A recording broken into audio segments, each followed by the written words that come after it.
Bismillahirrahmanirrahim. Assalamualaikum warahmatullahi wabarakatuh. Ahlan wa sahlan marhaban bikum. Selamat datang teman-teman di video ini.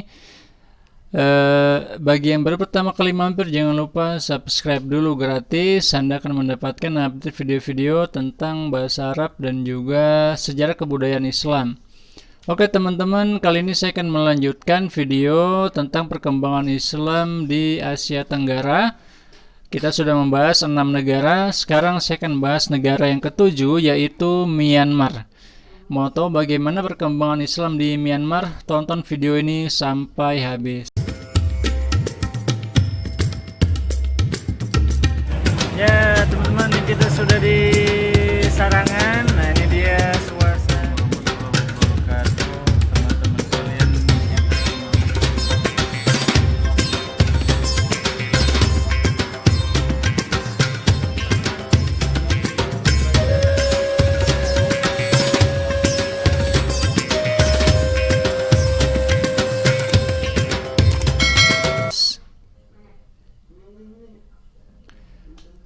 Oke teman-teman sekalian, Myanmar ini adalah sebuah negara yang secara jumlah penduduk tidak terlalu besar, dan dia memang merupakan negara di mana mayoritas penduduknya non-muslim ya, sedangkan muslimnya itu minoritas. Myanmar ini dia dulu bernama Burma, luas wilayahnya sekitar 678 km. Islam di Myanmar merupakan kelompok minoritas di tengah agama Buddha. Kaum muslimin pada umumnya tinggal di provinsi Arakan. Myanmar bagian barat, jadi Arakan itu ada di Myanmar bagian barat. Daerah ini berbatasan dengan Bangladesh. Provinsi Arakan dahulunya merupakan kerajaan yang merdeka hingga tahun 1684 Masehi.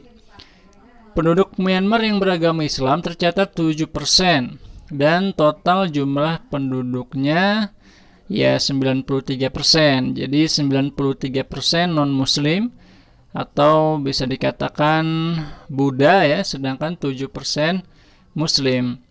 Mereka hidup dalam kemiskinan akibat rezim komunis yang berkuasa. Selain itu juga karena perlawanan dari umat Buddha terhadap Islam. Islam telah masuk ke Myanmar melalui dakwah, tapi belum tersebar luas, walau telah tersebar ke sejumlah wilayah seperti Arakan. Islam sampai ke Myanmar melalui jalur perdagangan dan dakwah. Kala itu wilayah tersebut masih disebut Burmanja. Di bagian barat terdapat kerajaan Arakan. Mayoritas penduduknya muslim. Bertetangga dengan Bengal atau Bangladesh ya, merupakan wilayah Islam. Dari sanalah Islam terus meluas ke wilayah Burma lainnya. Perkembangan Islam di Myanmar mendapatkan perlawanan sengit dari pengikut agama Buddha.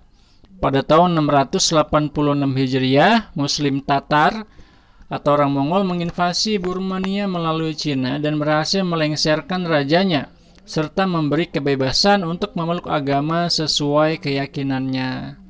Sebagian masyarakat masuk Islam dan sebagian lainnya memeluk agama Buddha. Tatkala Suja, saudara Aurangzeb, penguasa Imperium Mughal di Hindustan, melarikan diri ke Burmania, mereka berbaur dengan para penduduk sambil menyebarkan Islam. Islam di Myanmar bermula dari kaum muslimin di Arakan yang berasal dari suku Rohingya. Mereka membentuk organisasi Solidaritas Rohingya dengan presidennya Muhammad Yunus. Organisasi Solidaritas Rohingya pernah meminta kepada organisasi Konferensi Islam untuk menekan pemerintah Myanmar agar menghormati hak-hak minoritas muslim sebagaimana yang dilakukan Oki terhadap pemerintah Bulgaria.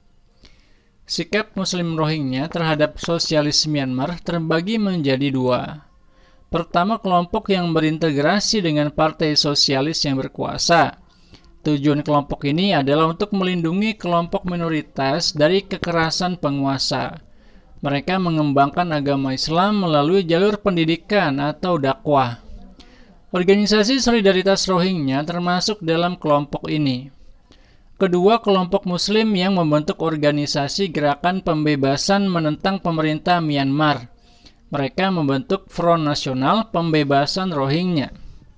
Front ini bekerja sama dengan Tentara Pembebasan Nasional Karen. Karen adalah suatu provinsi di bagian selatan Myanmar yang berbatasan dengan Thailand. Masyarakat Karen memperjuangkan untuk bisa memisahkan diri dari Myanmar.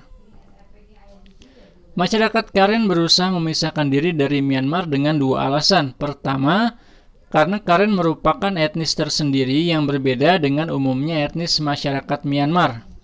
Kedua, karena penguasa Myanmar melakukan diskriminasi terhadap suku Karen. Oleh karena itu, Provinsi Arakan dan Karen merupakan daerah yang terus-menerus bergejolak di Myanmar.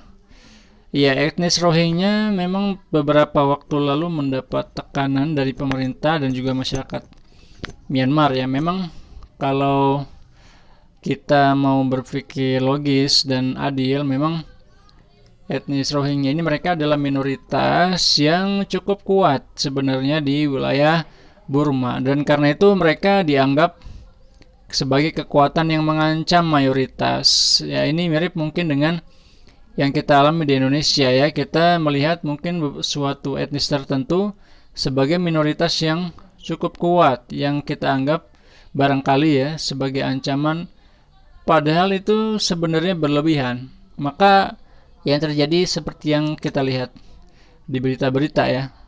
Sepertinya kondisi sudah mulai stabil karena sudah tidak ada berita yang menyakitkan hati lagi dari Rohingya. Mudah-mudahan kita doakan saudara-saudara kita di Rohingya semua dalam keadaan aman dan bisa beribadah sesuai kepercayaannya, yaitu Islam.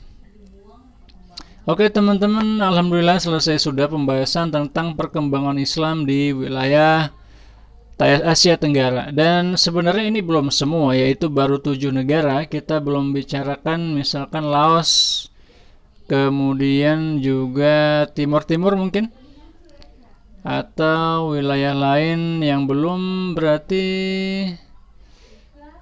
udah semua ya, 7 ya. Ya, Laos yang belum ya. Oke teman-teman, tapi di buku ini ya kita mengikuti kurikulum yang diberikan Kemenak. Mudah-mudahan ada manfaatnya. Sampai ketemu lagi di pertemuan selanjutnya. Wassalamualaikum warahmatullahi wabarakatuh. Jangan lupa subscribe bagi yang belum.